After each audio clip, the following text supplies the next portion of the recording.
Gave it a little swishy swirl for you, so the whole thing is cooled down for you, Angel. Thank you so much. You're such a darling. You're welcome.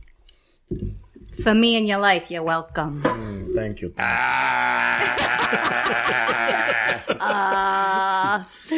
Second. Doing throat exercises. Welcome back to another episode of the Salty Nerd Podcast. Today's episode, we're going to be talking about Spenser Confidential, that friggin' movie about the Massachusetts massacre of these criminal cops and whatnot with Mark Wahlberg. It's going to be a good time. We're going to talk about that for a little while. What else you guys got on the Dawson? Oh, I said F word. God. It's just so natural. You need to work on your Southie accent there. Yeah. Well, I can't do a Boston. I can't do a Boston accent? What's the matter with you? I grew up there. I know what I'm doing. Gonna go down to the harbor. Having lived in Boston, I can tell you don't. I live close to Boston. We're gonna go down to the harbor. I live Boston adjacent. Get a hooker. Go watch the ruins. I was like an hour Eat some away. lobster. Eat some lobster and some I was chowder. in that weird spot between New York and Boston. I was in the middle, squished. Welcome back to another episode of the Salty Nerd Podcast. I am your host, the Salty Nerd. Today's episode, we're going to be discussing Spenser Confidential, the Mark Wahlberg movie on Netflix, along with Code 8, where Steve Amell and his brother make a movie about X-Men. Cousin? I thought it was his brother. Nope. They look like brothers. And what else we can talk about? We got... You look like a brother. You look like Mark Wahlberg's brother. You look like Donnie. And that guy that makes the hamburgers. The hamburgers? The Wahlburgers? The hamburgers. Hey, say hi to your brother for me. Oh, Jesus. That got derailed fast. Yeah. We're going to be talking about also the announcement that... what's his name? Sam Raimi is going to be directing Doctor Strange 2, The Multiverse of Madness. Mm-hmm. Ooh. Who dropped out of that? It was the original director of the first Doctor Strange. Yeah, what was his name? I don't know. No one cares. Doesn't matter. Doesn't matter. Doesn't matter. Doesn't matter anymore. He did a good job. He's on the not first Sam one. Raimi. Not Sam Raimi. I've got Not Sam Raimi dropped out. I'm going to get crucified for my opinions on that, but moving forward, let's, we're also talking about Westworld. Oh, yeah, new episode of Westworld, and the new photos of Denis Villeneuve's Dune. Oh yeah, the Dune photos that got released the other day. And the new episode of Tiger King. Yeah, you guys can talk about that. So Matthew Kadish, why don't you set the stage for us on Code 8? Code 8. So it's a Netflix original film, and it's basically X-Men light. It's about a alternate reality where 4% of the human population has these superpowers. They're basically like X-Men.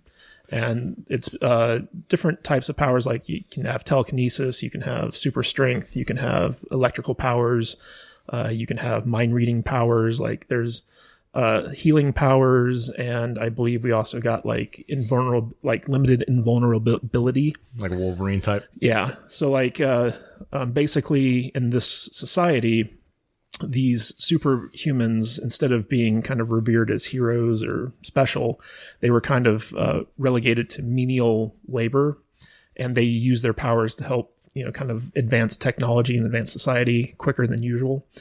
And once they built this futuristic city called Lincoln City, people kind of got suspicious of them because their spinal fluid is a drug. So like people were using their spinal fluid to basically get high off of, and it was contributing to the downfall of society. And because of the socioeconomic situation, a lot of these people with power started turning to crime. And so the city had to create a special police unit designed specifically to deal with powers. And these are basically sentinels from the X-Men. Yeah. They're these robotic police officers that drop in from the sky. And so basically Code 8 is about Robbie Amell's character, who, if you're not familiar with Robbie Amell, he's Stephen Amell's cousin. Stephen Amell from Green Arrow. From Arrow, yeah. And he played Oliver Queen on Arrow. And this was kind of like a passion project of theirs. So like they basically made a 10-minute short film with this concept to it. It was also called Code 8. You can find it on YouTube. And they used that as a calling card to basically kickstart the funding for this movie. And for the feature, they wanted they had an initial goal of $200,000. They ended up raising $3.5 million. Nice. Off of crowdfunding for the feature film. And basically, the story is Robbie Amell, who you might recognize from Sci-Fi's The Tomorrow People. That was kind of the first thing I saw him in. But he also guest starred on The Flash, and I think might have showed up on Arrow a couple times. I don't remember. But he's like this guy who's they call him a level 5 electric. So he's like super powerful electric power wielder. But basically, Robbie Amell, he's like this poor blue collar worker. His mom's sick. She also has superpowers. His dad had superpowers, but he died in a bank robbery gone bad when he was very young. So his mother raised him to not use his powers. And so even though he's like super powerful, he doesn't really know how to properly use his stuff outside of doing minor electrical work for construction. So the story is basically about him trying to make enough money to save his mom. And he falls in with this crowd of basically thieves, I guess, like a stick-up crew of people who have powers, and they're directly associated with this big ring that's running this drug called psych, which is the drug that's kind of distilled from the spinal fluid of people with powers. And throughout the course of the movie, he kind of learns how to use his powers, and he becomes like a super big threat to the city. So like he takes down like this big drone from the city that comes to stop them, and all of a sudden every cop in the city is looking for these guys, and he has to kind of figure out not only how to get away from the cops, but also how to keep from getting killed by the gangsters that he's working for. And there's a lot of back and forth and betrayal going on, and there's a cool dynamic in that. And Stephen Amell is kind of like his mentor, and he's this guy who has the telekinetic power, so he can move stuff with his mind. And but he's also like he's kind of like the Artful Dodger in a way. He's very kind of geared towards like his own ambition and becoming a crime boss kind of. But basically this is an X-Men movie. Yeah. And I was actually surprised at how good it was, considering I came into it expecting it to be pure crap. Yeah. I mean, like Robbie Amell is your turn. Robbie Amell is not He's been speaking for a very long time now. He has been. Robbie Amell is not the best actor in the world. But him with his cousin, Stephen Amell, they just kind of worked really well together, I thought. The writing for the movie was actually really good. They set it up well for like a sequel. And it's also, interestingly enough, it is now going to be a regular series on Quibi. Oh, good. Oh, really? Yeah, so it's basically going to have like a full season of 10-minute episodes. Oh, man, so now I got to download another thing. That's that ad I keep seeing, Quibi, that new streaming service. It takes place 10 years after the event, or 5 years after the events of the movie, and Robbie Amell gets out of prison, basically, because, spoiler alert, he turns himself in at the end of the movie. And then, no need to watch it, you guys. And he teams up with Stephen Amell's character again, and they have like these. We'll talk about the sequel after, but I know you made a comment in our chat room. The opening credits. Yeah, that was something I really liked about this movie, and it's something that a lot of movies kind of fail to do, is they don't set up stuff good. Good world building. The first 5 minutes in the opening credits of this movie set up everything that Matt just said. Yeah. So where you're not lost when the movie gets going. You know what's going on. You know what people have powers. You know that the people that have powers are basically second-class citizens, and there's a drug problem, and and it actually shows the fall of these people from being in. It almost kind of gave me like an Incredibles feel. Mm-hmm. Like I was just going to say that it felt very much like that, where the superheroes were once like revealed, like, oh man, the supers or whatever, and then eventually society changed to the point where they don't like them anymore, they don't trust them, they get pushed aside into that second-class status. I thought the opening credits, it was fantastic. It was one of the best opening credits sequences I've ever seen as far as like a sci-fi movie goes. Sure. This movie is actually very economical with its storytelling. Like the whole training sequence that Stephen Amell puts Robbie Amell's character through, it was very short, but it got across like the idea, like, okay, this is the guy learning to use his powers, and then they just move on from there. Yeah. They don't spend a whole lot more time on it. Yeah. So it was very nice to see how well structured it was. Yeah, and I liked how his character was shown to be progressing forward. It wasn't just like, oh, I have these powers and I can use them immediately. He had to go through a pretty rigorous training where he actually failed a couple of times. He got his ass kicked a couple of times, and eventually he worked his way up to being to the level where he should be, or he had the potential to be. So I really enjoyed that. I enjoyed the characters. Like you said, the Amell brothers, I think, worked really well. Cousins, sorry. My bad. They, like you said, he's not the strongest actor. You can definitely tell he's pretty new at all this, but I think the character that they gave him, it worked well with his level of acting. Well, you know what's funny is if you ever watched The Tomorrow People, which was like his big breakout show that he was the lead of on Sci-Fi, it's basically the same story as this thing, except The Tomorrow People was awful. It was really bad. And it was a remake of like a, I think, 60s or 70s British TV show. But the powers weren't very well defined. They were kind of using them willy-nilly, and the writing was bad. But this movie, I was actually surprised at how well written it was. For the budget they had, they got a lot of really great effects. Oh my gosh, the effects were amazing, especially with those drones. Yeah. Those things were awesome looking. Yeah, the robotic police officers. Also, Han from Fast and Furious was in it. Yeah, he was a detective, one of the main detectives. He was awesome too. Really well done. No, all the acting in the movie was good. I thought it was the bad guy from Lock and Key. That woman, she was in it. It was just like really solid actors, really solid story. It wasn't anything that broke the mold, but it was really well done. And I felt like the world building was handled extremely well, because it felt like a realized world. I totally agree. And they did a very good job of communicating exactly how this world works. Yeah. Which I thought is a hallmark of really good storytelling. Yeah, it doesn't leave you any questions. It's like, well, why is this happening? Or why is that happening? Everything's really set up really well and everything's explained. Now, for some salt. Juju, you didn't like this movie. I did not like this movie. Talk to me, Jude. I thought it was stupid and boring. Stupid and boring. That's Why? my line. Wow. Talk to me. Why did you think it was stupid? I knew I felt powerful after I watched this movie. I felt just like Vader. I think you guys, anytime there's anything on a television involving superpowers, you guys just all get boners about it. And I didn't think it was good. I disagree with everything that you guys just said. I didn't think it was interesting. I didn't think it wasn't funny. It wasn't charming. Didn't hold my attention. Halfway through the movie, I out loud said, "Ugh, this movie's so stupid." And Matt looked at me like I was a crazy person. And then I questioned everything about our relationship. I just thought it was predictable. Very predictable. The healer girl with her superpowers, and she's also a drug addict for the what's it called?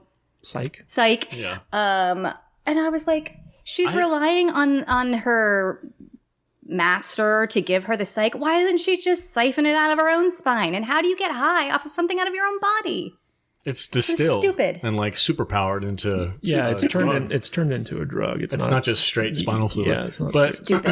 I thought her character was awesome, because it was kind of a turn of events for usually when you have somebody who has the healing power, they usually kind of always lean on the humanity personality of oh, I'm doing this for, I want to help people. I'm naturally inclined to help people. So that's why I have healing powers. This chick's straight up no, I don't want to help you.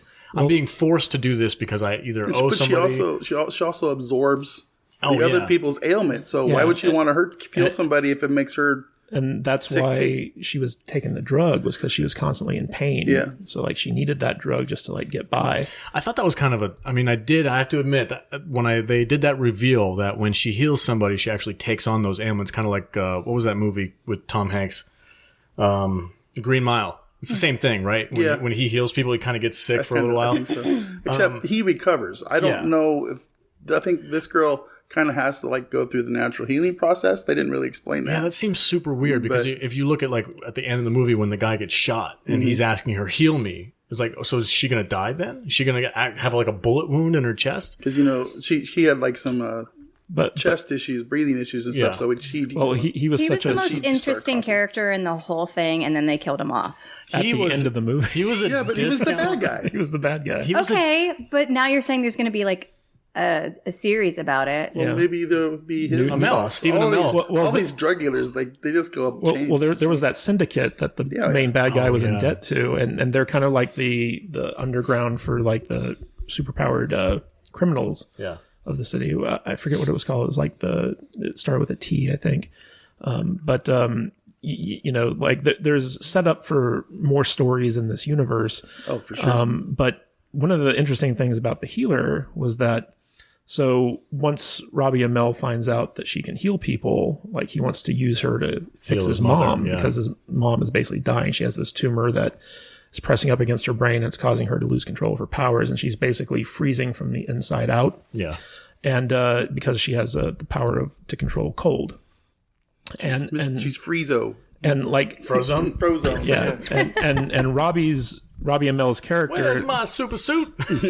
Robbie Amell's character, his whole arc in the movie is about trying to save his mother. And at the end, he's faced with this kind of Sophie's choice where he's like, do I make this girl kill herself trying to save my mom?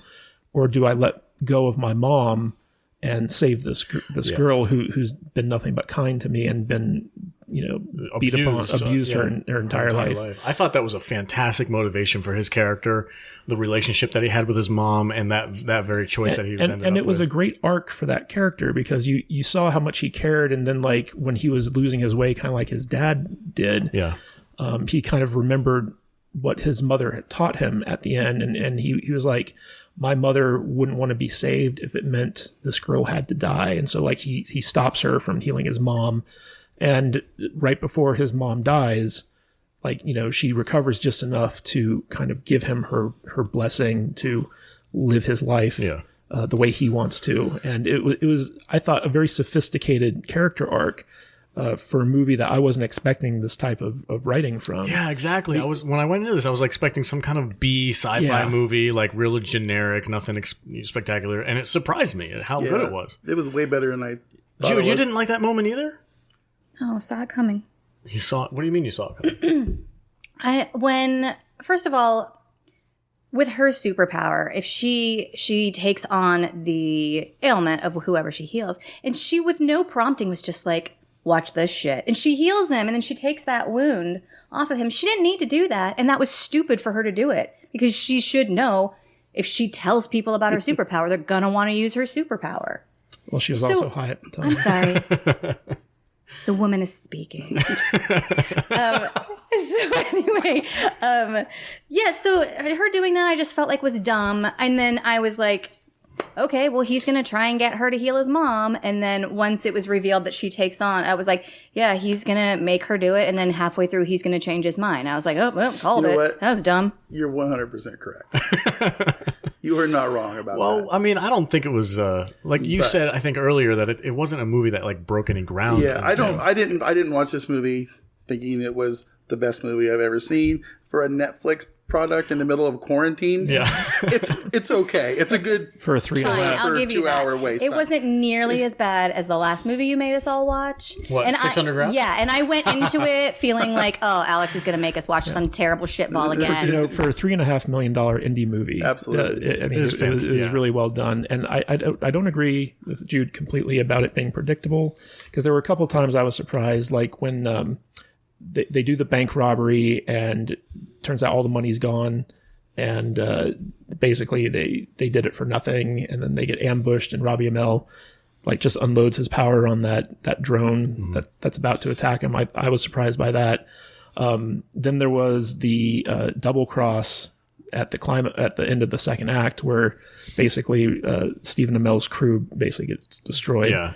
And finally the final fight with that invulnerable bodyguard guy, the bulletproof dude, between Stephen Amell and Robbie Amell and him, I thought that was really badass. It utilized really cool. It utilized their powers really well. Like none of them were overpowered, and they were going up against somebody who had equal, not the same, but equal powers to them. I'd say he was probably even more powerful. You think so? Yeah, because it took two of them to take him down. Well, so. you couldn't shock him. Well, basically, he was Luke Cage, right? Yeah, he was basically Luke Cage. But the way they finally ended up killing him was I was like, damn. Yeah, they did really well. I don't really have any complaints about this movie. I thought it was really solid, especially for something that I had. Maybe it's because my expectations were so low. Yeah, I think that was it too. Whoa, this is way better. I don't go into any Netflix movie with high expectations. Yeah, exactly.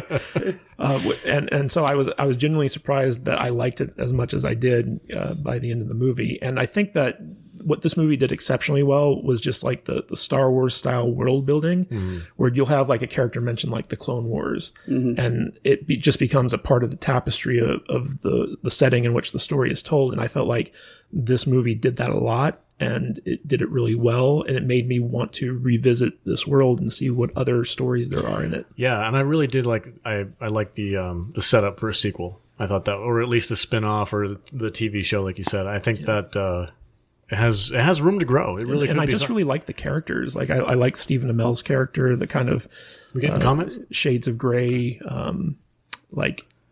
anti-hero type guy. I thought he was really interesting. I liked the cop character Han, who has the superpowered daughter, and that's why he's a little bit more kind of sympathetic to the plight of Robbie Amell. Like, there's just a lot of stuff in this movie that I felt worked really well for me. Right on. Cool. So, Netflix, Code 8, recommended. Definitely recommended. Vader, recommended. Sure. Jude? Negative. Me? Yes, absolutely. Go check the show out. It's pretty good. Jude doesn't know what she's talking about. I'm a woman. Well, Jude doesn't typically like superhero movies. Yeah, Jude, would you watch that movie if you weren't cohabitating with Matt? Would you have even thought about that? No. Would you have watched it if Jason Momoa was in it? Probably. But I would have watched it. I mean, I probably still wouldn't have liked it. Speaking of Jason Momoa, did you guys watch The Bad Batch? Anybody? No. Oh. That was They just wouldn't let me. Speaking of Netflix movies that we watched during quarantine, we finally got a chance to sit down and watch Spenser Confidential, the new Mark Wahlberg movie. And Jude, why don't you set this up for us? What was that movie all about? So I saw the trailer for this, and I just like Mark Wahlberg. He's always entertaining to me, and even if it's not a great movie, I'll still watch something that he's in just because I feel like he's entertaining. So I tried to get Matt on board with it. I finally did. I'm sorry, Kate-ish. I'm not a big Mark Wahlberg fan. Like, I like the idea of Mark Wahlberg more than I like his actual acting. So like when I see him in a movie, it's not a draw for me. It's actually something where I'm just like, I don't know if I want to watch a Mark Wahlberg film. All right, Jude. So what's this Mark Wahlberg movie about? So basically it's about Spenser. He's from Boston. He was a former police officer, ended up going to prison for 5 years for beating up his captain? Sergeant. Went to prison. On his last day in prison, there's like a hit out on him. This dude through the whole movie takes like life-ending blows throughout the movie, and he just gets up and walks away. He's immune to knives. He gets a shank in the kidney on his he gets a shank in the kidney on his last day in prison, and he just like walks it off. Yeah, he walks it off. He fights off like four other dudes. They made a joke about it too. They were like, "I got you, man." Like he played tag with him or something. Post Malone is like, "Hey, check out that shank in your side." He's like, "Oh shit. Yeah, you're right, man. There is a shank in my side." He just like goes home. It's on my liver. Didn't need that. Yeah, anyway. it was like right in the kidney. Yeah. And then he's just like, "Oh, it's fine." He pulls it out. No blood comes out. Yeah. Pancreas. I don't need that in. He gets macheted like in his stomach at one point. Still keeps fighting. He's like leaping over buildings. Friggin' badass. Yeah. So Spenser gets out of prison, and he apparently is this guy who just like he sees a wrong that needs to be righted, and he has to go and right the wrong. The most hilarious part in this movie is his ex-girlfriend. Oh my god, who's I love crazy her. person. Freaking love She was her. good. Played by Eliza Schlesinger.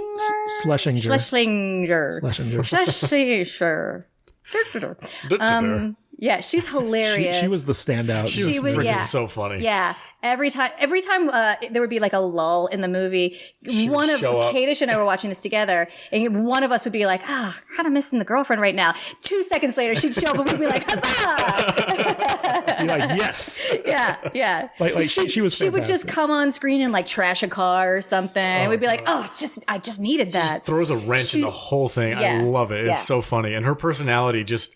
Nobody talks shit to her. She goes up against these big time gangsters and she walks into the middle of a standoff and she's like, "Put that machete away. What do you work at a Brazilian meat market or something?"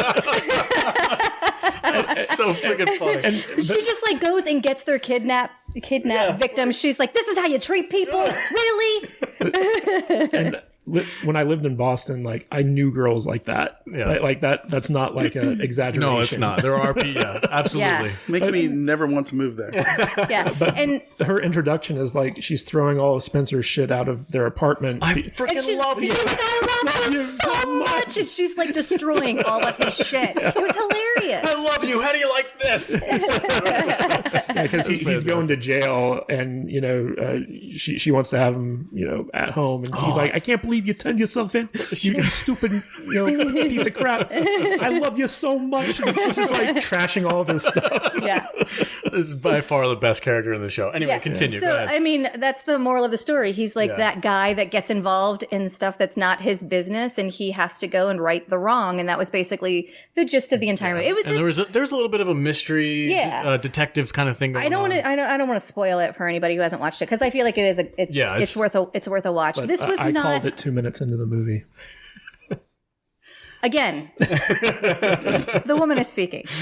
So I don't think that this was by any means like a mind-blowing film, but I think it was hilarious and definitely worth the watch. Right on. I did enjoy it too. I think my absolute favorite part, I was kind of on the fence. I'm kind of with Matt. Like, Mark Wahlberg's really cool. I like his movies typically. I think my favorite movie that he's ever done is probably Four Brothers. It was a fantastic film. You didn't like Transformers: Age of Ultron? No. I don't even think I saw his Transformers movie. But when I was watching this, I was kind of like on the fence about it. Nah, kind of. And then the girlfriend popped in, and I was like, okay, it's getting better. And then the detective story kind of started evolving, and I was like, oh, okay, I'm getting into this more. And then there was a moment where this movie freaking hooked me, and it was the Batman reference. I freaking that was so died. funny. I died laughing. He's got like this. It's like, you're freaking Batman. Here's your freaking outfit, and here's Robin. The guy's like, I'm not Robin. This big giant dude. He's got this sidekick through the movie. His name is Hawk. Nice. Robin, who's like training to be like an MMA fighter the whole time, and Spencer's like teaching him how to throw a real punch. Like he's a big dude and he can fight, but he can't really like throw a good punch like to knock a man out. And like at the end fight scene, he like takes on these like 4 or 5 gangsters, 4 dudes, and he just like nails this dude. And Spencer's on the ground with like a fucking machete. And he's like, "That's how you throw a punch." It was so funny. That's called a character arc. Yeah, it was fantastic. Yeah, the setup for his sidekick character, Hawk. I didn't realize that was his name. That's pretty funny. Oh, he had a name? Yeah. Hawk. I didn't know he had a name. Remember, he was like Hawk. I thought he was this big black dude. He said Hawk is the name of a man with a shotgun. Spencer is the guy that does your taxes. He's like, I want the shotgun. He was like, yeah, that's fair. I just like broke him. Oh, I don't know. I'm on the fence of whether or not I'm going to have to edit that out. Oh, man. Anyway, so yeah, I that Batman reference just broke me. Like that movie, I was like sold. I love this movie now. Great. Because it was so true and it was like so on point, and the girlfriend totally called it, and everybody was like all offended, and then they started thinking about it and they're like, yeah. You're driving around in the friggin' Batmobile. Yeah. He's like, you're an enabler. You gave him the keys to the Batmobile. He's like, enabling Alfred. yeah. It was so funny. What is the kind of car? Was it a Lincoln? Yeah. I think it was a Lincoln. He's like, Just one of those he's big like, boat cars. My Lincoln is in a Batmobile. She's like, it serves the same purpose. All I know is I was just really happy when we decided to watch this because you said something in chat about it. And I had already seen it. Oh, really? I was super happy. I was like, Nice. all right, I get to watch a bad movie that Alex wants us to watch, but I've already seen this bad movie. So it was cool. Were you It's like, pleasantly so I can surprised? just day drink. I didn't like it that Really? much. Yeah, it was okay. What was it about it? That I you don't know. didn't- It was a Donnie or Mark Wahlberg movie, and you know how many of those are that great? It was really good. for a Netflix movie. It's what I expected. It was fine. I didn't have any huge complaints about it. And again, it was a good way to kill 2 hours in the middle of our quarantine. I would never in a million years spend more money to go see this movie. You wouldn't see it in theaters? No. Maybe Not that should a be the chance. new gauge for Netflix movies. Yeah, That should be our new. I But, don't know. Tell me what the word it was is. it was a good time waster. My wife enjoyed it. Yeah. She was the one that wanted to watch it. Oh, right on. If it wasn't for her, I wouldn't have seen it. Nice shirtless Mark Wahlberg walking around the hallways for a little, guess. couple of minutes. Yeah, whatever. Anything else? Anybody have any other comments about this movie? I have lots of comments. I haven't even asked you yet. Yeah, go ahead, Kadish. What's up? This One, movie, get comfortable. this movie was way better than I thought it was. Remember, we going have to be. time limits on the YouTube segments. Okay. So ironically enough, this movie, it's based on a series of novels. There's like 50 plus novels in this series by Robert B. Parker. And it's basically, about Spenser, who's a private eye. And the 80s TV show Spenser for Hire was also based on these books. So do you remember who was the main character in that? I was trying to think Robert of it this morning. Okay. I don't remember exactly who played Spenser in the TV show, but Avery Brooks, Commander Sisko, played Hawk in Spenser. Oh, really? Ohio. Yeah. He just told you who the actor was from the first one, though. Okay. Well, I don't listen to Vader, so. So This fucking guy. I swear to God. So Avery Brooks was kind of like you guys. Hawk was like his breakout character. He actually got spun off into his own series briefly in the 80s. And Captain Sisko. Captain Sisko, yes. And this movie was based off the book Wonderland by Ace Atkins, who kind of took over the book series after the original author died. And this was a movie that was kind of produced and directed by Peter Berg, who's done like the last 4 Mark Wahlberg movies. And he also is, I think, Wahlberg's producing partner on a couple HBO shows and stuff like that. And one of the interesting things that I found about this movie was that it was written by Brian Helgeland, who was Oscar-winning screenwriter for LA Confidential. He also did A Knight's Tale, the Heath Ledger movie, and one of my favorite Mel Gibson movies, Payback. Oh, I love that movie. Yeah, and this definitely had some Payback vibes to it. And interestingly enough, this movie, Alex, you might be interested to learn about this. It's produced by Neil Moritz. He was the guy who kind of optioned the books and got the ball rolling on this. And Neil Moritz is the guy who brought Sonic to the big screen. Oh, right on. And he's also a Fast and Furious producer and stuff like that. So one of the interesting things I really liked about this movie was that it's very much a private eye kind of like mystery. It almost felt like Jack Reacher at some points to me because, he's a boxer, so he can naturally like defend himself and get into fights. But one of the things that Jude and I noticed during the movie is he tends to get his butt kicked a lot. And they actually kind of reference this in the movie where it's like, when you come out with you having gotten your ass kicked, you always have some new information. But I don't think that's a very good strategy. And his the characters in this film I thought were all really good. Apparently they're very different from how they are in the book, and I never watched the original TV show, and so I know like this kind of veered away from a lot of that stuff. So but at the end of the day, I felt like this was a very solid movie. It was a good mystery. I liked the characters. I felt like the humor really landed in a lot of moments, and I thought it was a great movie. Yeah. I really liked it. Man. I thought it was super predictable. I know exactly who the bad guy was as soon as he came and visited him when he got out of jail. I did. Yeah. I don't want to ruin it, but I pointed out to Jude, I was like, this guy always plays a bad guy.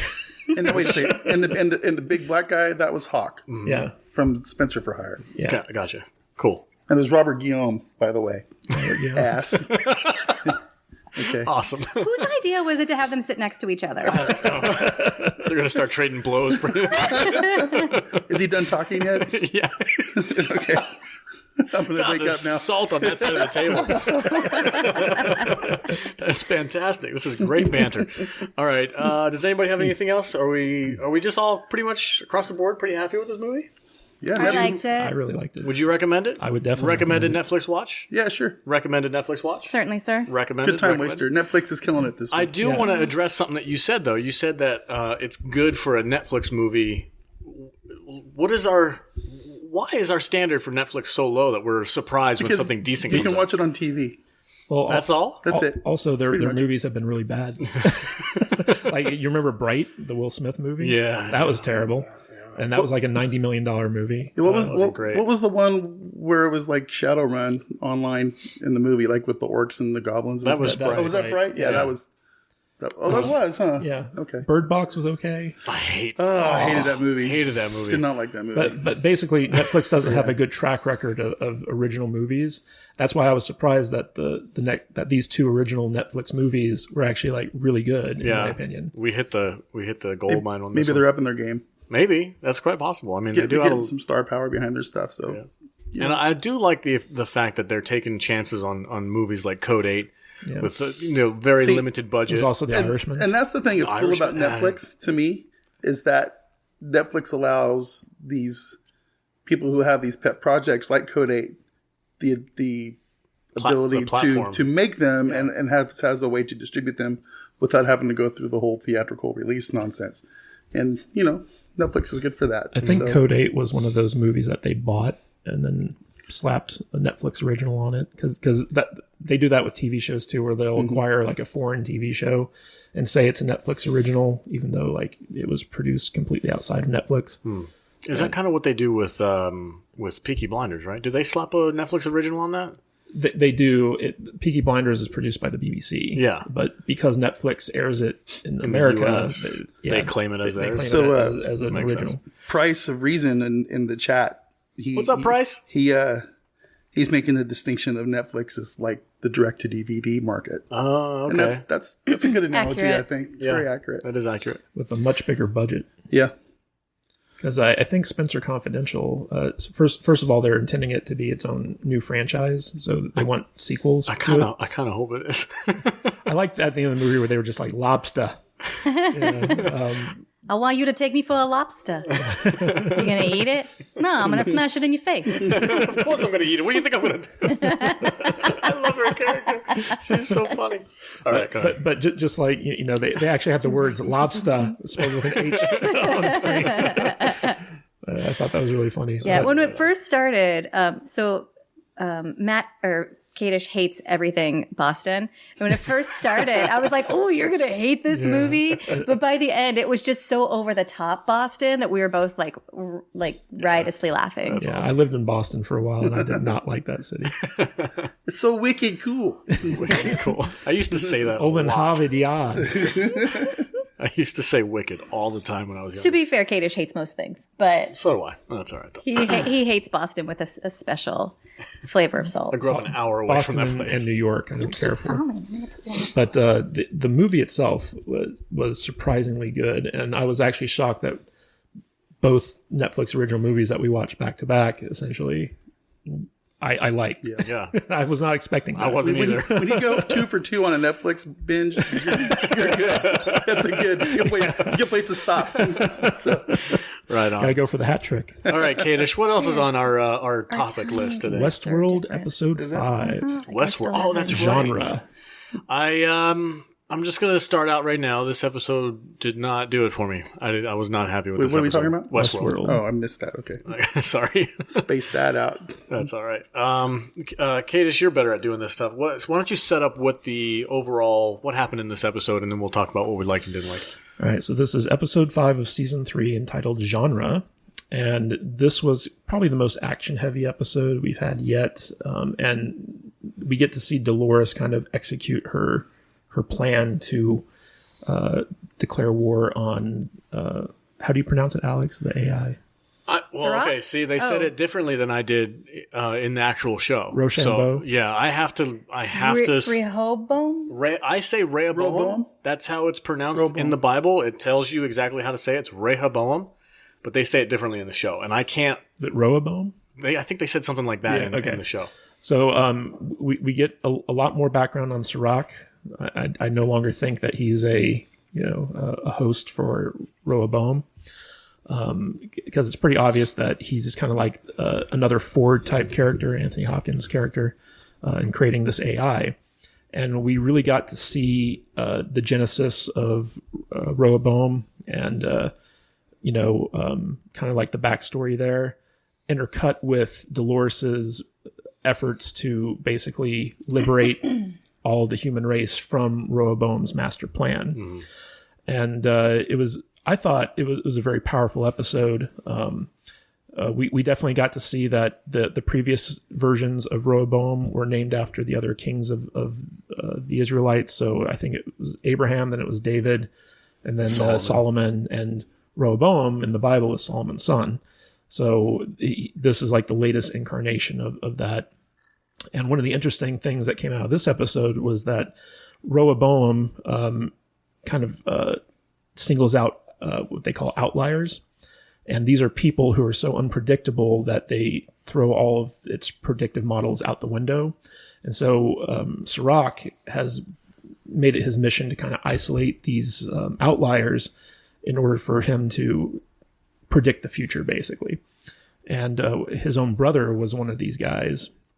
And we get to see like what happened to him.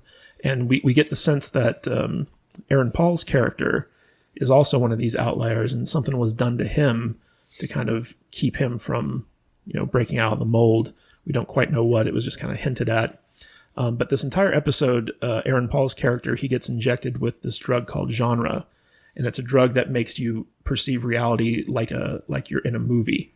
And so it goes through different genres of movies as you're going through life.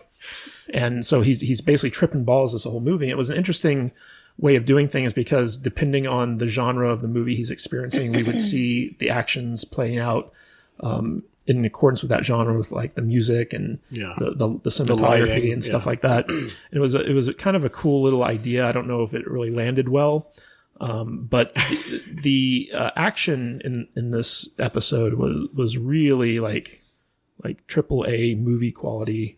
Like firefights, and the car stunt chases. choreography, and like it felt like a Christopher Nolan film at certain points. Well, that makes sense. Yeah. Vader, did you watch this episode? I did. I watched it last night because I knew we were going to. What'd you think about it? Or are you done setting it up? You're good. Yeah. Okay. Go ahead. There were parts of it I liked. Parts of it. It's just like the rest of the show. I don't like this show. I know. I really don't like this show. Did you at least like the action in this episode? The slow speed car chase was interesting. Visually, it was shot well. I thought it was very pretty. But the thing that stood out most for me about the show was the score, was the music. Yeah. And just on that alone, I can appreciate this episode. The whole series is great music. Yeah. And I mean, I don't really have a whole lot to say about it. Okay. But the music set the mood, and I could probably have just closed my eyes and listened to the episode as it went along. All right, cool. So, Jude, what did you think about episode 5? I really like this episode, and it kind of solidified a theory for me. And it's weird what did that. So I kept thinking about. Can we talk about theories? Yeah. Okay. So I kept thinking about that scene where Bernard is like walking through by the pool, by that hotel, and the scene focuses on the little boy, but in the background you see the space shuttles. And I kept thinking about that and thinking like, I felt like that was a clue and they were trying to distract us with the little boy, but what the scene was really about was those spaceships. And I kept thinking, why? What does that mean? And then when this episode, this song, Space Odyssey, I was like, are we not on Earth anymore? And that's my new theory, is that we're not even on the real world anymore. That when they destroyed France, they didn't just destroy France. I feel like they destroyed the Earth. And then when Sirach said something about like, when we came to the new world, and I was like, is he talking about a new world or is he talking about America? Because if a part of the world was destroyed that much, it wouldn't be unreasonable for that to spread to the rest of the world. And maybe they really did need to create an entire new world. You think they terraformed Mars or something? Maybe. Ooh. That's my theory. That's a juicy theory. That's good. That's a crazy theory. It's crazy. It's out there. I don't believe it, but I like it. Jude was referring to the SpaceX. Jude was referring to the SpaceX style rocket ships that were coming back for a landing. Landing down. I believe it was 2 episodes ago.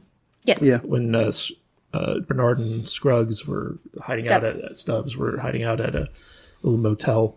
But the interesting thing about this episode, did you guys ever watch Jonathan Nolan's other show, Person of Interest? See, I feel like he's recycling himself because that whole show was about this guy who creates an AI that can predict crime. Mm-hmm. And it's basically the AI becomes so powerful that it can predict the future, and it starts trying to use humans to shape events to try to prevent a rival AI from destroying the planet. And it's kind of like this metaphor of man building their own god And then, they mentioned that like 2 or 3 times in this episode. Yeah, like this season actually feels like a future version of Person of Interest, if you've ever watched that show. And so, like, I'm a little disappointed that he's kind of like just recycling like the stuff that he did in a previous show, but at the same time, they're doing it so well that I really don't mind it all that much. And I just felt like seeing Dolores' plan come to fruition, where she's breaking all of humanity out of their loops that Rehoboam. She did that, right? Yeah. She basically sent a mass text message to everybody. Mission accomplished, then. More or less. So what's the rest of the show It's like about? phase 1 of her ultimate plan, though. First, she has to allow man to destroy each other, and then she has to liberate. What she's planning on happening, or she's trying to accomplish, is she's trying to get the masses to turn on the elites that have them under control. Well, she's trying to get them to break the control that Rehoboam has over them. Yeah. But in addition to this, we also found out what Bernard's role was, because we kept asking why did she bring Bernard back to keep her in check? That doesn't make any sense. But we found out that she's counting on him to liberate the outliers because of his kind of natural compassion for humanity. So that's his role in her plan is to go out there and save these outliers from their captivity and basically like reprogramming, because that's just who he is. And that's why she didn't kill him. That's why she, reincarnated him, and had nothing to do with him keeping her in check. Yeah. Which I thought was interesting. I almost like, what would you guys do if you got a text message from the U.S. government that has your complete profile and everything that you've ever done and the reason why you are who you are on your phone? All of a sudden you just read it and you're like, holy crap. Like, I don't know if that would break people's... I'd retweet it. Be like, hey guys, look at my future. There you go. And then I get a bunch of Birds of Prey stands criticizing me. You racist. I don't know. That probably wouldn't bother me too much, because I was going to say, I'm a the future is what you make it kind of guy. It's not predestined. Yeah, So I don't know if it would be enough to get people to break their mold. Just seeing somebody, like, I don't know if they know where it's coming from. I don't know if they understand the context, because when they revealed that to Aaron Paul's character, Dolores explained to him what was happening and what the context of the information that he was getting. Nobody else got that. So you just get this random text message that says, hey, your friends think you're an asshole. You'd be like, oh, well, all right, well, whatever. Screw them. I'm kind of, if I would have gotten a text like that in my early 20s or something, it might have affected me a little differently. Yeah. Nowadays, I just turned 50. I don't care what other people think. Well, I don't. Also, the state of the real world in Westworld is very precarious, because it seems like it's almost like a Brave New World scenario where a lot of these people are placated by those like drug chips that they put on the roof of their mouth, and basically they're controlled by the elites, and they feel kind of like oppressed, but at the same time they're kind of compliant with it. Yeah. And this thing, it's almost like Rehoboam keeps them all in a state of like perpetual sleep. And this thing kind of woke them up. And so like, it was like a jarring experience for them. And, throughout the episode, the guy that they kidnapped, he has these info glasses that give him a direct connection to Rehoboam. And he knows the ultimate future of everyone that he sees, because Rehoboam has like their path planned out. And it's a really interesting kind of take on like, fate versus self-determination. And that's kind of like one of these weightier things that, people who criticize the show for being too complicated don't like to think about, simply because it's so heavy. And hard to quantify when you're watching the show. Are you just calling me dumb? In regard to fancy Kate-ish I never way? said you. In regard to the glasses that Liam puts on, when he looks at Caleb, he has a very strong reaction. And I think that there's way more to Caleb's backstory than we've been given so far. And I think Dolores absolutely sought him out and directed that whole, that was not an accident. Yeah.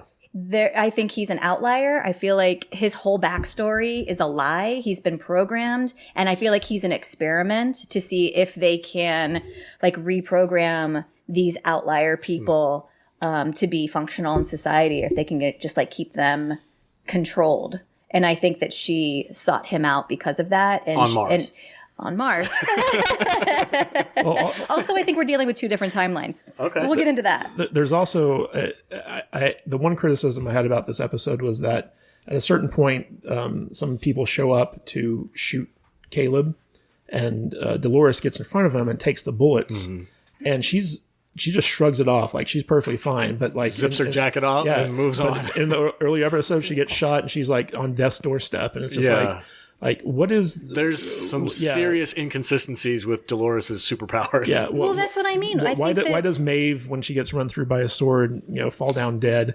Why does Dolores, when she gets shot, sometimes she's like barely able to remain functioning, and other times she's perfectly fine? Yeah, when Dolores got shot, I think that was all part of her plan to get Caleb. She ended up in that tunnel where she knew Caleb was going to be. She was pretending to be on death's door. She knew that he would help her. And then, I mean, she was in that ambulance for like 20 seconds. And then when the hitmen showed up, she was fine. All of that was an act. Okay. I always thought what do they call them? Synths? Robots? What are they? Hosts. Anyway, when they were in the park, they died just like a normal human would. Well, they were programmed to do that, though. Is that what was programmed to do that? I mean, okay. I guess that they were programmed to die according to whatever injury they may have sustained. Once they broke that program, then they could they were like Terminators.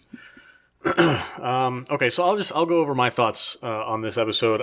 The plot was fine. The revelation of what happened and Dolores activating her, Order 66 type thing, it all worked fine for me. I thought the genre drug and Aaron Paul's characters, Caleb, right? I thought Caleb's experience throughout this episode was completely distracting. It did not work for me at all. I completely agree with you. The music changes, the cinematography changes. It was just so distracting from what was actually going on inside the episode. I was like, can we stop doing this so I can focus on what's happening? Because I thought it was just distracting. I was like, I don't like this. I don't like there was like a weird comedic moment where he had that love interest moment with Dolores when the music changed to like lovey-dovey music and there was like a little halo around her head. I was like, really? Are we doing this? This is like a Instagram filter. Like, what the hell? I didn't care for that at all. I feel like there was some important shit in there, though. Like, he was having some flashbacks, and I feel like that was stuff that they had programmed over to keep him from remembering, the drug was bringing it up. So all of the craziness was important. I can understand that. That's a good point. But I just felt like the visual cues and the audio behind it, what the drug was actually doing to him, distracted me from those things. Also, I feel like his acting was like amazing. Well, I mean, I'm sure he's really good at acting like he's high. You practice on Breaking Bad. Science. Yeah, science. How many more episodes do we have of this 3 to distract us? 3 more. Okay, good.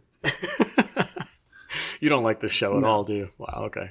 Did you say your piece about this episode, or do you? Music was good. Okay, that's right. You did say whatever. It's fine. All right. Well, genre drug was any final comments on stupid. Episode 5 of Westworld? Go ahead. So I think that we're dealing with 2 different timelines. I feel like Maeve in the distillery was in the past, and I feel like the timelines are going to catch up in this week's episode. Okay. Yeah, we didn't see Maeve at all in this episode. No. It was all pretty pointed on one event. We didn't see the Man in Black either. Yeah, that's interesting.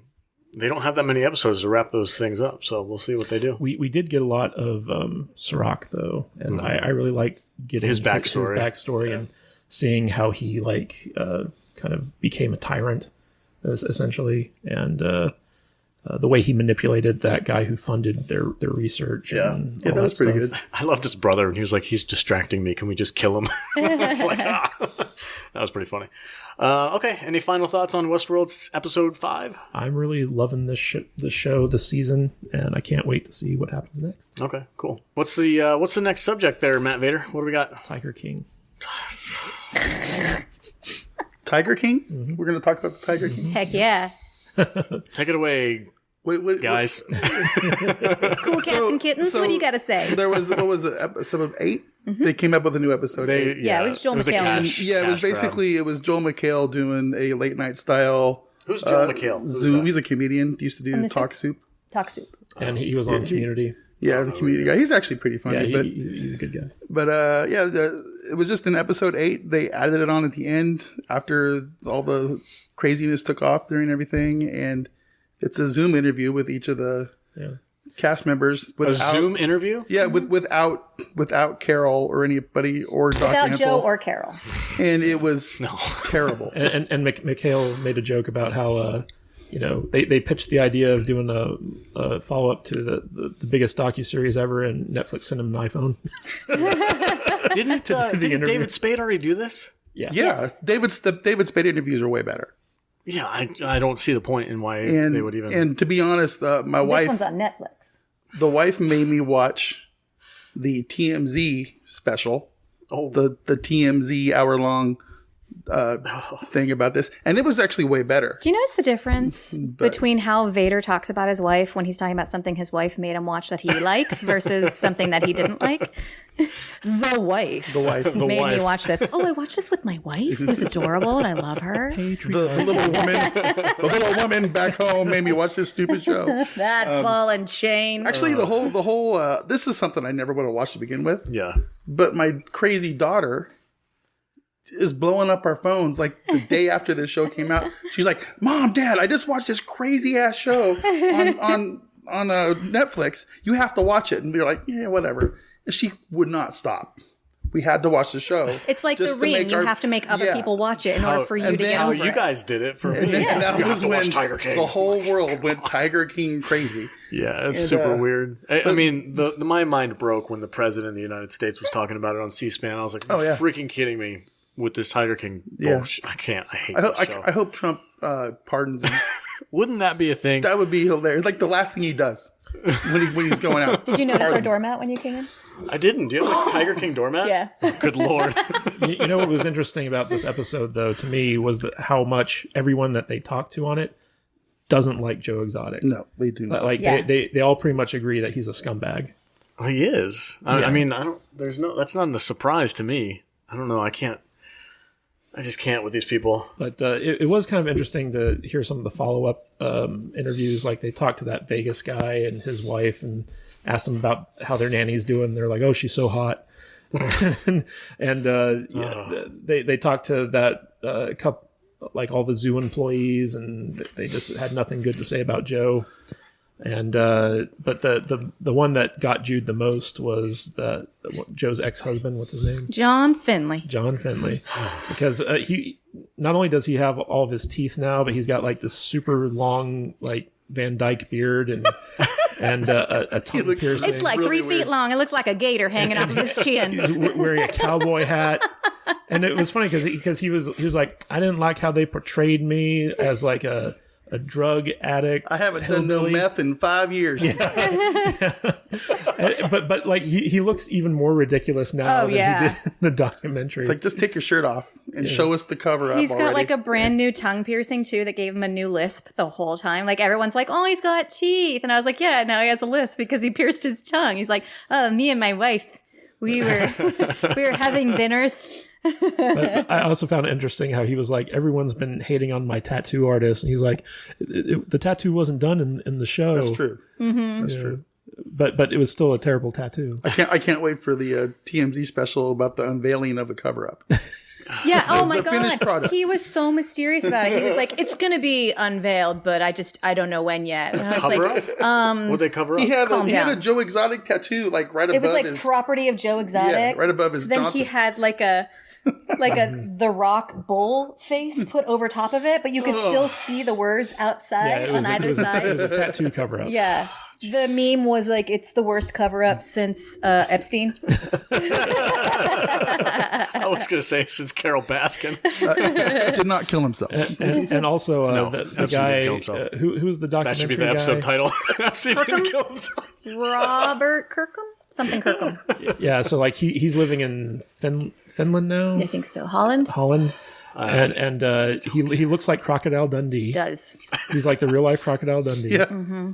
And I think Joel McHale asked him, "Do you think Carol Baskin has killed her husband?" And he was like, "Oh, most definitely." Like pretty much everyone involved in the I show. feel like this show did a lot of damage to pretty much everybody that was in it. Oh yeah. Like it was not kind to them at all. Nobody came out looking like a nice guy. There's no good players in this show, but I think the one thing it kind of did do was it shined a light on this bullshit big cat industry that they have in this Sanctuary country. bullshit. It's nonsense. But if you notice, Carol Baskin and Doc Ansel didn't participate. Incel. Incel, Doc Does it Incel. drive you crazy when he mispronounces things? It drives me crazy. I want to murder him. He's done it for 3 I will podcasts in a put row. sardine oil all over you, sir. Sardine. Antle. There you go. Next time you guys come over, if I have a meat grinder, you know it's on. I made fresh sausage. Fucking on. Is it peppery or spicy? What is it? It's a little salty. Gamey. Okay, cannibalistic jokes. Awesome. Calls her Carol Baskins all the time and Doc Ansel. I want to kill you. He has some Katie sauce. Yeah, there's no S at the end of Carol Baskin. It's just Carol Baskin. N. Ends with an N.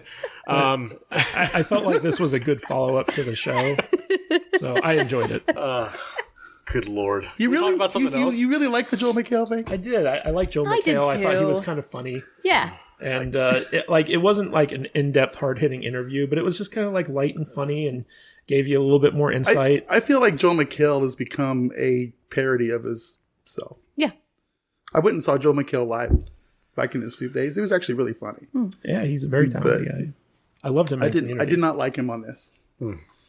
Okay. He seemed kind of bitter and a little. It's like, I It's like I don't know what the hell I'm doing here. been, Talking to these Tiger King fools. Well, he's like, my I need to phone. wait to I'm get my home. stimulus check, so I need something in the Yeah. meantime to pay the bills. Yeah, he was like, I pitched this to Netflix about doing a hard-hitting interview, and they were like, here's a cell phone. Go do whatever you want. For real, we talked about it a couple minutes ago, but the David Spade Lights Out stuff on YouTube, he talks to every single one of these people.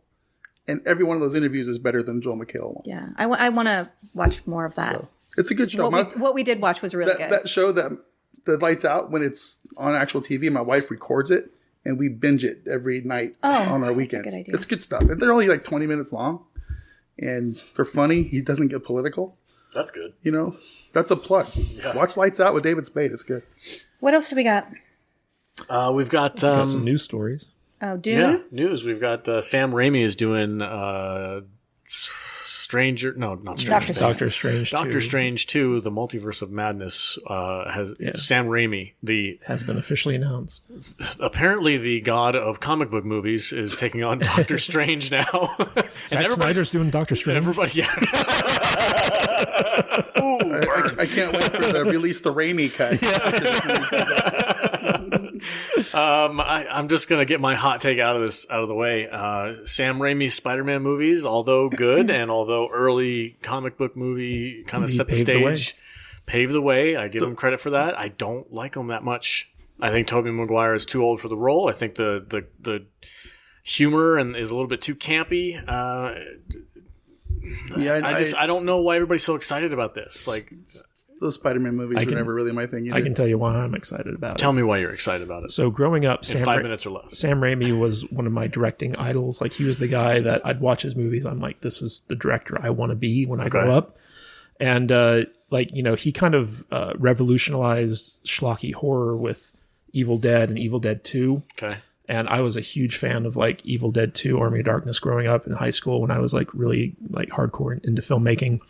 And so Sam Raimi was like an inspiration to me as I was, trying to pursue my career as a director.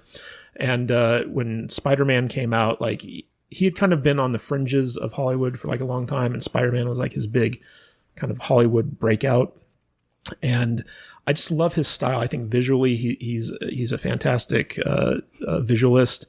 I think that he's a very talented storyteller. I think that I like his kind of campy humor, like him and Bruce Campbell together. Oh, Bruce Campbell's always a win. Yeah, absolutely. And it's because of Sam Raimi that we have Bruce Campbell, because he was the only guy casting him and stuff for a long time. Yeah, he's I can't think of anything that Bruce Campbell's in that I don't like. I love Burn Notice. His character Sam in Burn Notice was freaking awesome. But Sam Bubba Raimi, Hotep. Bubba Hotep. yeah, Bubba Hotep. Bruce Campbell displays Bruce Campbell in everything he does. Except He for was- Bubba Hotep. he was He in, plays Elvis in Yeah. that. He was in the first Spider-Man movie. He was the He was in wrestler. all of the Spider-Man movies. Well, Did he have- he was the he's Sam the Raimi's Muse? cameo guy. Yeah. If there's a Sam Raimi movie, he's in it. So. But Sam Raimi really kind of revolutionized the like kind of over the top horror genre, And so having chosen him to direct Doctor Strange 2, which is going to be exploring the cosmic horror aspect of the Marvel Universe and bringing in, characters like Blade and like all these kind of more horror-oriented comic book characters. I think it's a stroke of genius that they're bringing him in to kind of handle this, because I could really see him, like how James Gunn handles the cosmic space stuff. Sam Raimi can handle the horror stuff, and I think he's like the perfect choice for it, because he's a very talented producer. He produced the Ash versus Evil Dead stuff on Stars, which was fantastic. He also did Spartacus and a bunch of other Spartacus, really good TV shows. Talk about that show. Because it's got a lot of naked in it. he did Xena. He loves boobs. Yeah, boobs. It's got naked Xena. Yeah, and Spartacus. All right. But basically, Sam Raimi, he's a very talented filmmaker. He hasn't made anything in a while, so I'm really happy to see that he's coming back. What has he been doing? He's just been producing. Just chilling. Yeah, he hasn't. Being a Hollywood guy. He hasn't directed anything since Drag Me to Hell, I think. You make some really good points, and I'm sure, I'm not saying he's going to do a bad job. I'm sure he'll do just fine, and I'm looking forward to Doctor Strange too. For me, like, people just go head over heels for the Spider-Man movies with Tobey Maguire, and although I do enjoy them, I just don't think they're as good Spider-Man 2 was really good. Those are good. old movies now. I think they're playing on AMC. Yeah, probably. Well, I've seen 20 them. years old. I know. I saw them when they came out. I think it's time to get over your salt for Spider-Man. I don't know. I like all the ingredients. Tells me that I should like those movies, but when I actually watch them, and I'm like, eh. You know what's weird about Spider-Man movies, and then all the Spider-Man movies, I don't really like any of them, and I don't know why. I collected Spider-Man when I was a kid. The Spider-Man was my jam, and I don't think there's been any Spider-Man movie that's ever really captured Into the Spider-Man to me. Oh, no. You don't like Into the Spider-Verse? No. That's my favorite one. Miles Morales is not a Spider-Man character. Yeah, but they had Peter Parker. It was like the better version of what Luke should have been in episode 8. My Spider-Man is like 1989 and prior. The cartoon. The animated cartoon. Did you like that? Back in the day. That's what I grew up on. So that was my Spider-Man, was the animated cartoon. I want to see Kraven. I want to see Doc Ock. I don't want to see Doc Ock die heroically in the end of a movie. It's just, these movies, they're just not Spider-Man movies to me. It's just, I don't know what to say. Much like Vader, like, I grew up on Spider-Man as well, and I used to collect his comic books. Mm-hmm. But my favorite version of Spider-Man is actually Ultimate Spider-Man, where he's like the teenager and he's dealing with teen problems. And it was written by Brian Michael Bendis, so it was like really, really fun and interesting, storytelling. So I'm not as much of a purist when it comes to Spider-Man, but I'm extremely excited about Sam Raimi making his return as a director. He was supposed to direct the World of Warcraft movie, and he left that because of creative differences and stuff. That movie was awful. That ball of shit. Well, it might have been good if he'd made it. It would. Such a bad movie. Yeah. But that's going to be... Okay. I know what I'm doing for next Sunday. You're not going to make us watch that, are you? My Fun Day Sunday, I'm going to take a couple clips from that movie. Just tear it apart. But I think that this is a stroke of genius on Marvel's part, because they're really kind of, they got Taika Waititi, they got James Gunn, they got now Sam Raimi. Like, they're really kind of tapping these talented directors to kind of helm the different aspects of this universe that they're building, especially in this next phase. So I'm looking forward to it. You don't think it's going to go woke? I mean, it already has. I mean, there's no stopping that. But I don't think Sam Raimi's very woke. I think he's more about just telling a good story. I hope so. I hope you're right, Jude. What do you think about Sam Raimi taking on Doctor Strange? I don't care. Okay. What do we got? What else do we got? Dune. Dune. Yeah, we got some not set photos, actual like Vanity Fair promotional photos. Oh, did Annie Leibovitz take these pictures? I don't know. Who's that? That's before his time, Matt. She doesn't know who she is? No, he is that the lady that does all the Star Wars ones? Yeah. Okay. See, I know. I just don't know her by name. I think they look pretty... Okay, so coming from somebody who... I tried to read the book and I couldn't get into it. I tried watching the old movie. Couldn't get into that. Yeah. It's a weird-ass movie. I'm really having a hard time getting amped for this movie. Everybody's telling me, Dune is going to come out. Dune's going to be the greatest movie of the decade, blah, blah, blah, blah, blah, blah. It cannot get any worse than the last movie. And I say that with trepidation because it's not a challenge. Please don't make it worse. I don't think they can make this movie without it being weird. It's a weird series. It's okay to weird. It's okay to be weird. It just has to be like Well fun done. weird, well done weird. Because there's a lot of weird, awesome movies out there. But that David Lynch movie, You just got to go balls deep in the weird. Well, that's what David Lynch did. David Lynch did. Too much. See, I really like the David Lynch Dune because I'm a fan of David Lynch, and that was kind of like my first exposure to Dune. It's what got me to read the book. Yeah, but I really like David Lynch's Dune simply because I like David Lynch movies, and it got me reading the book, and I really love the book. And there's a great series of videos on YouTube for people out there who don't have the patience for the books called The Ultimate Guide to Dune. It's on the Quinn's Ideas channel. And he basically does these documentaries that cover each and every book from beginning to end, tells you the story, tells you the characters, and gives you kind of like insights into how they fit into the overall like saga, because the story of Dune takes place over like the course of like 3,000 years. And that's just like what the books cover. Like the amount of like world building before that happens is like, even longer. And like, it's just such a rich like world that Frank Herbert built. And Frank Herbert was like a really astute wordsmith. Like his stuff is almost like poetry. And, Kevin J. Anderson, who, he's the author who's working with Frank Herbert's son, Brian Herbert, to make all like the prequels and the sequels and stuff like that. I actually know him because I'm a professional author. And it's interesting because Kevin J. Anderson also wrote some really great Star Wars books in the expanded universe. So getting to talk to him about Dune was like kind of like eye-opening for me. And I'm also a fan of Denis Villeneuve, who has made some really great movies, like the one that made Jude Ugly cry for 2 hours straight, Arrival. Oh God, I love that movie. Yeah. And I felt like Blade Runner 2049 was an excellent film. That was a great movie. So like he's got a good pedigree to him. I think he's the right guy to be handling this movie. But I was kind of underwhelmed by the set pictures that came out. Like I didn't think that they were very interesting, other than seeing like some of the armor designs that they're wearing in the movie. But beyond that, I just felt like it was just kind of like meh. Yeah, I agree. I feel like everyone's like, "Oh, holy shit! Did you see?" And I was like, "Yeah, I saw."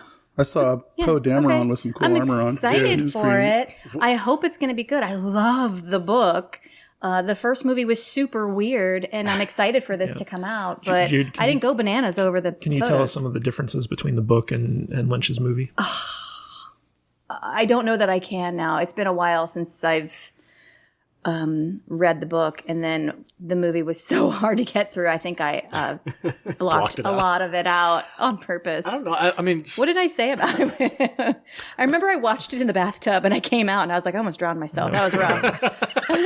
Comic Book Girl 18 did a YouTube book club about Dune, which is actually like really interesting as well, because like she'd cover like the chapters that they would read, and then she'd kind of like have like a little discussion about it. That's something I would recommend people who maybe aren't familiar with Dune watch as well. I remember that I hated Sean Young as Chandy. She was not a good fit for that character. I felt like that's all I remember. There were a lot of differences, like in the book. One of the reasons they don't use guns is because they have shielding technology that's so advanced that you can't kill anyone by shooting them anymore. So the only thing that can penetrate these shields is slow moving, like stabbing objects. So people learn how to use like swords and knives and stuff. And that's a really cool way to kind of get back to like the really awesome melee combat stuff that you see. And a lot of the characters in David Lynch's movies were very different from how they were portrayed in the books. Like, for instance, in this Dune, Jason Momoa, another reason why Jude's probably going to be excited for this. I'm pretty jazzed. You didn't like his picture either? He was all. I saw it. He kind of looked like his character from I like any picture where Jason Momoa is in it. I follow that dude on Instagram. So he plays the character Duncan Idaho. And Duncan Idaho has a big role to play in the series. Yeah. And then you got Josh Brolin as Gurney Halleck, who is played by Sir Patrick Stewart in the David Lynch version. Is there the cast is just so good in this. The cast is really good. Is there a character I'm excited for them. Is there a character named Winchell's Montana? No. Not that I know of. You're so weird. Okay, so I don't know anything about Dune. I don't know anything about it. I think it's very interesting, but these set photos actually got me excited. I mean, I would have been excited had I seen a sandworm. Seeing Oscar Isaac in his like dope ass looking stormtrooper uniform with his big old freaking beard, I was like, yeah, where did that glow up come from? That was pretty awesome. And then you get to see who's the guy from No Country for Old Men? Josh Brolin. No, not Josh. Oh, he's in it too, but the other guy, the bad guy. Isn't everybody in Hollywood in this movie? In Just some way about anybody big enough to be in it is in it. Zendaya, she's in it. Mm-hmm. I think. Oh God! Zendaya's in it. Oh shit, dude! I am down. Javier Count Bardem. me in. Javier Bardem. Oh my God! Who else? Jason Momoa. Is Adam Sandler in it? Will Ferrell's in it. Oh shit! Jim Carrey. And I'm so down. Oh Jim man, Carrey's in it. And Mark Wahlberg and Donnie Wahlberg. And the Wahlberg who makes the burgers. Zendaya. God Almighty! That's Selena Gomez and Justin Bieber.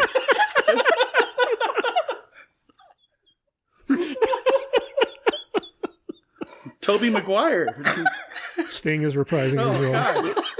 He looks exactly the same. It's all that tantric sex. All right, well, I'll just go for myself then. Who cares about this movie? Zendaya, guys. Woo! There's my spaz out moment for the day. Okay. I hate you, Vader. What's next on our I topic got a list? couple of viewer questions. Do you? Oh, sweet. Good. Shoot Do we have any actual topics still left? I don't think so. I think We covered everything. yeah, we covered everything. Go, so go Who ahead. the hell wants to say anything after that? I got two that I know of. Mr. Rogelio, Bro. What's up, bro? Mr. Rowe, Patron of wants the to know podcast. if they made a autobiographical movie of our lives, who would play yourself? Who would play me? Who would play you? Vader would play No. Kadish. Kadish would play Salty. Salty would play me. I have too much hair. Anthony and Gruber. I don't know. That's actually not bad. That's not bad. It's not bad. He'd do a better impression of you than you. Yeah, he would. This is true. What about you, Jude? Christina Hendricks. Okay. What about you? Danny DeVito? No. How dare you say? Adam P. Yeah. Sandler. No, but you're close. Jim Carrey. No, Kevin James. Kevin James. Oh, yeah. That's who I was saw gonna that. pick. You Yeah, guys were yeah. talking about it earlier. Yes. And I would have totally said see Chris Farley, but he's dead. that. You know. Rest in peace, Chris. Yeah, rest in peace, Chris. Too soon. What's his name that you just said, David? The guy who's going to play Duchovny. you. What? David Duchovny No. from X-Files. The guy who's going to play you in your Kevin James? Kevin James. Sorry, I don't know King where I of got Queens? David from. Yeah, David. Kevin Same James. thing. I follow him on TikTok. He Yeah, he's actually great. has some solid content on there, like little short films that are like a minute or two long. They're freaking hilarious. What about you, Kadish? I think Kevin Hart would portray me perfectly. He's going for the race The Rock, swap. maybe? Yeah. He's going for the woke Yeah. version. There you go. Yeah, I've been played by a white man for too long. I'll agree. You need to be gender swapped. You make a good point. Yeah, can we get Idris Elba? Is that in the budget? Purple haired feminist. Can we get Zendaya to play you? I was just going to say that.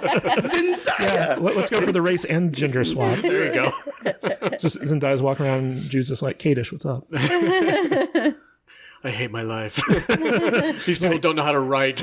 Back when I was in Hollywood. Back in Hollywood. What else we got? Okay, and then I know Price brought it up, and I think Nick Schaefer, I think, Patron of the podcast.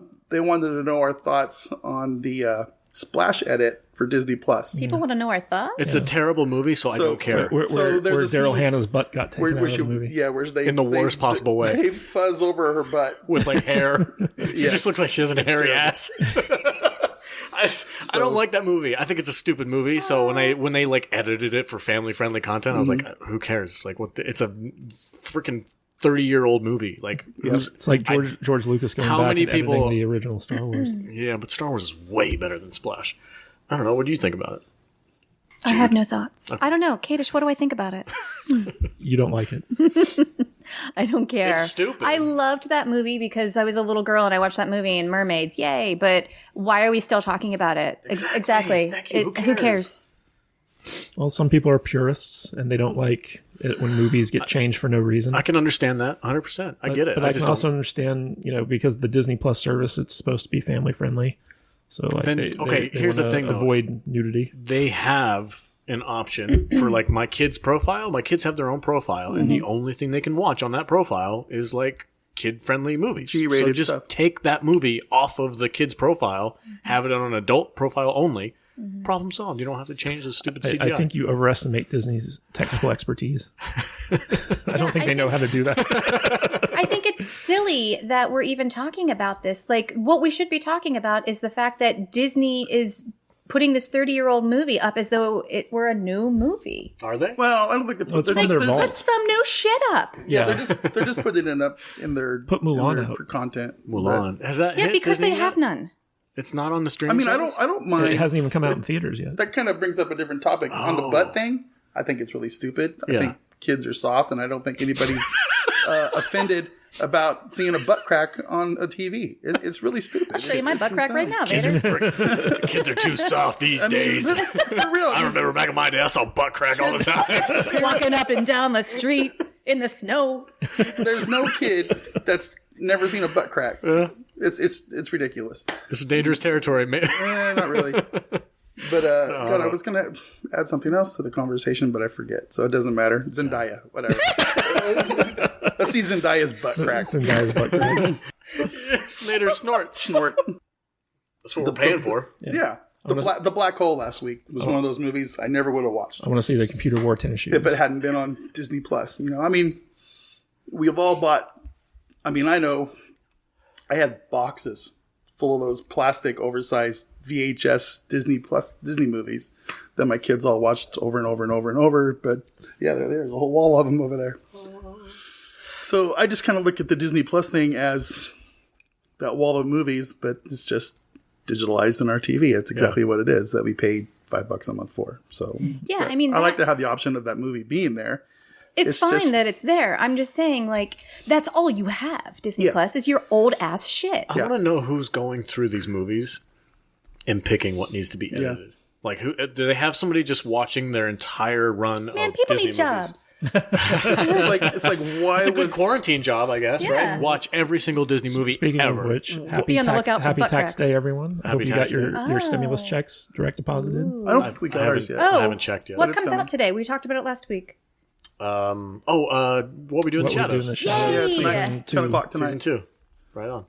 Is it on any streaming services? Because I don't have cable. It's on FX to channel tonight, and then I think it goes to the streaming service To tomorrow. Hulu? Might be Hulu, yeah. So, Okay. yeah. I have heard- Hulu. I can heard check that it on somewhere. there. I'll watch it. Do you guys want to do a full season rundown each episode of that? We can talk about it. Yeah, Or do you sure. want to just wait until the end and do It's not like we have a lot of topics to cover. Yeah, sure. Yeah, there's no movies happening anymore. Movies are dead. Yeah, movies are gone. You know what we neglected to do today? What did we neglect? You to didn't do? introduce anyone except for yourself. He's been good at that lately. I know. That's the third time in a row. Shit. I'm Jude. Master of ambassador of estrogen. We got the barbarian Matt Vader and Matthew Kadish, author extraordinaire, Who used to work in Hollywood. who used to work in Hollywood. Yeah, I don't know if you guys know that about me. And he writes books, and he's super smart. So and I'll stuff. just take this little And I, clip. and I know the, I'll put it to the front. I know the words. Hey, Alex. Yes, sir. Oh, geez. Here we go. My skin is very dry. Where can I get some great moisturizer that's all organic and has no chemicals in it? If you guys would like to go to organicallywonderful.com and select some of our fantastic, all organic, all non-toxic products that are super healthy for your skin to keep you nice and moist, especially moist, especially since you're washing your hands 15 million times a day to keep away from the coronavirus. Go China to virus. the China virus. Go to organicallywonderful.com, and when you're at the checkout counter, you can type in salty15 to get 15% off your purchase. That How is are salty15. you doing with the sending stuff out? Is We're still everything- shipping. Yeah, Yep. everything's- We have our office is pretty secluded, so there's no chance of running into anybody. We can go there, we can fill our product list, and ship it out. cool, man. Yep. So, That was quite a plosive you just dropped there. boom. Plosive. Plosive. All right. Keeps your skin moist. Yeah. Let's do the socials. You freaking Soch. What are you doing, Soch? You guys remember that movie? No. Outsiders? Bro, do you even soch? Do you know Soch? I do so. Soch. Greaser. Freaking Greaser. You're so old. I love that movie. Let's do it for Johnny. You can find Stay me. gold, Pony Boy. Yeah, stay gold. Stay gold, Pony Boy. You can find me on the Say hi to your socials, mother for me. Twitter, Instagram, at Salty Nerd, or at Salty Nerd Podcast. And you can check us out on Patreon if you feel like giving the podcast $1 or $2 or $5, whatever it is, whatever you think are 1 million. $1 million. Or your blood. Send us your blood. Don't do that. Okay, Naja. She's joking. She's joking. Please don't send us blood in the P.O. box. You guys can go to patreon.com/saltynerdpodcast and donate to the podcast and help us make our content even better. We are Also actually find us on YouTube. and find us on YouTube now, which we have steady stream of content where we take our full-length podcast and split it up into digestible segments for your listening pleasure. Jude, where can they find you on the socials? I am Jude Juju, and you can find me at I am Jude Juju on the socials. Nice. Okay. Wow. Matt Vader, what's up, man? Where can they find you? You can find me at MattVader74 on the Twitter and the YouTube and the And you're doing streaming now, Instagram. right? And I'm trying to play around on the Twitch a lot. I discovered that my computer actually can stream a few games on Twitch fairly well, and I've really been trying to He's becoming quite the Hearthstone do player. that. Oh God, I'm so bad. It is so bad. But if you do want to come laugh at me and come over, check out Matt Vader 74 on Twitch. I need 50 follows, not subs, just follows, so I can qualify for the affiliate program. So Right I'm on. trying to get You can that do up. it, buddy. I'm about. That's I think I got 16 people following me now. Nice. Yeah, USA. I got a way to go. Hey, we hit like Check it out. 120 people on YouTube. 123, Yeah, man. I think. Matt Vader 74, Twitch, Right on. Twitter, Instagram. Matthew Kadish, Kadish, my love. where can they find you on the socials? And where can they find your books? Just search for Zendaya. My darling. That's where you'll find me. He's going to steal my joke again. Kate, Does that a He lot. does that a lot. hey, I know talent when I see it. He stole your boobs thing He did. twice He now. stole it twice. I It's know. because he doesn't do it. How dare Because you'd always do it first. Got to be quicker. I'm not even going to do it anymore. Are you sure he stole it, or 'cause you did ruined the it. original thought come from him? Because you know all good thoughts come from All good Kadish. thoughts do come from. Yes. Oh, that's good. That's a bumper sticker. That's a T-shirt right there. All good thoughts come from me. Okay. Kadish thoughts only, you guys. Kadish thoughts just only. spread Kadish You know what? thoughts. You know what? I'm Spelled picturing him in my head right THOTS. now. I'm picturing that big brainiac, just a villain from that terrible Green Lantern movie with Ryan Reynolds. Megamind. Yeah, That's pretty accurate, actually. It's pretty accurate. like I am super smart and you all are dumb. You will bow down before me and read my books at MatthewKadish.com. And if you don't think I'm funny, it's because you're dumb. I don't see why you think it's so complicated. Please explain to me how stupid you are. Where can they find you, Kadish? Just go to cadishbooks.com. All right, cool. All right, everybody. Thanks so much for listening. Send Hope you us your enjoyed. blood. So, Oh, your dirty bathwater. say it. What's the last word? Dirty bathwater. It's your thing. Boobs. No.